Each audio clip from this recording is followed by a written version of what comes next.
한때 블리자드는 장인정신의 상징과 같은 회사였죠. 지금 장인정신 하면 떠오르는 게임 회사가 어디냐? 라고 누군가 물어본다면 전 아무 망설임 없이 닌텐도라고 대답할 것 같습니다.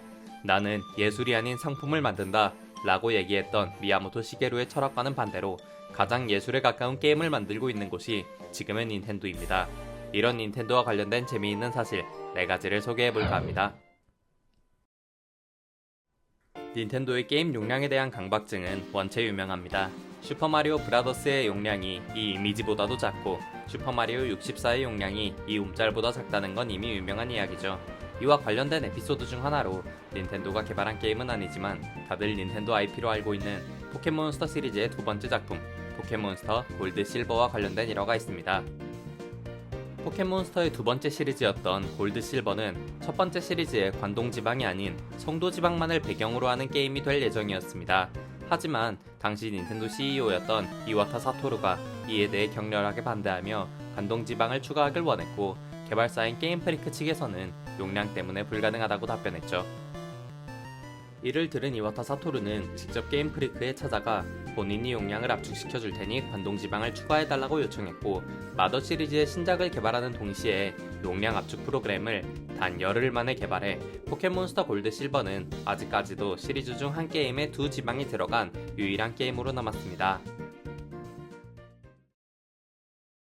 스플래툰은 언뜻 보면 오징어가 먹물로 총싸움을 한다 라는 아이디어에 기반해서 만들어진 게임으로 보이지만 사실 스플래툰의 캐릭터인 잉클링은 개발이 마무리되는 시점에 디자인되었습니다. 개발 초기 스플래툰은 잉크로 벽을 칠해 이긴다는 컨셉으로 처음엔 캐릭터의 색을 단색으로 잡아 자기 팀 잉크로 칠한 배경에 자연스럽게 숨어지도록 디자인됐었습니다. 하지만 3D 화면에서는 빛과 그림자로 인해 해당 아이디어가 폐기되었고 잉크 속에 들어가서 숨는다는 아이디어가 제시됐죠. 초반엔 잉크 위에서 눈에 띄게 하기 위해서 하얀색의 귀가 긴 토끼 캐릭터를 사용했으나 당시 닌텐도의 전무이사였던 미야모토 시게루가 그럴 거면 차라리 마리오를 집어넣는 게 어떠냐 라고 권고하기까지 했습니다. 결국 게임에 어울리는 캐릭터를 만들기 위해 머리를 싸맨 제작진은 잉크를 뿜는 오징어인 잉클링을 보완해냈고 스플래툰이 크게 성공하며 마리오, 젤다와 함께 닌텐도를 상징하는 캐릭터 중 하나로 자리잡게 되었습니다. 할로우 나이트, 오리와 눈먼 숲 등으로 유명해진 메트로베니아라는 장르는 악마성 시리즈에서 기반이 잡히긴 했지만 장르의 시초는 닌텐도에서 만들었습니다. 메트로베니아라는 단어의 어원이기도 한 메트로이드 시리즈가 장르의 시초인데요. 닌텐도가 지향하는 가족이 함께 즐길 수 있는 대중적인 게임과는 전혀 정반대의 분위기를 가진 무겁고 공포스러운 분위기가 특징적인 시리즈입니다.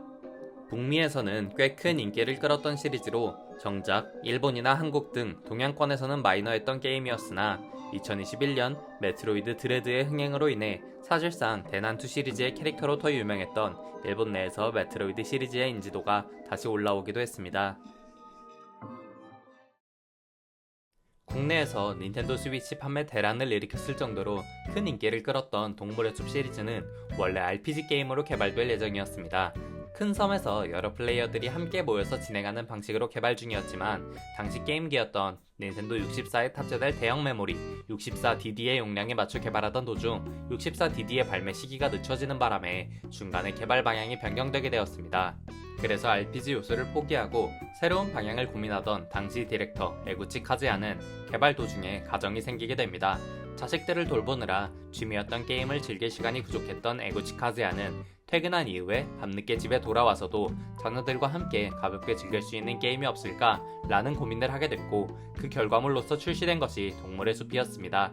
하지만 동물의 숲은 당시 회사 내에서 회의적인 평가를 받았습니다.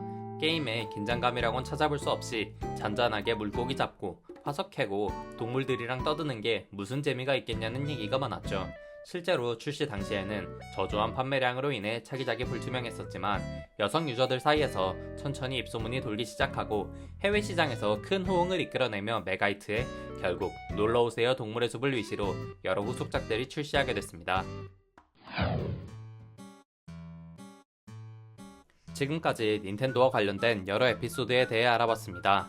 국내에서 게임에 대한 인식이 좋지 않았던 2000년대 후반에서 2010년대 초반까지도 두뇌 개발, 운동용 게임 등 여러 요소들을 어필하며 자리 잡았던 닌텐도인 만큼 앞으로도 여러 새로운 시도들을 통해 좋은 게임사라는 평가를 굳혀줬으면 좋겠습니다. 영상 시청해주셔서 감사합니다.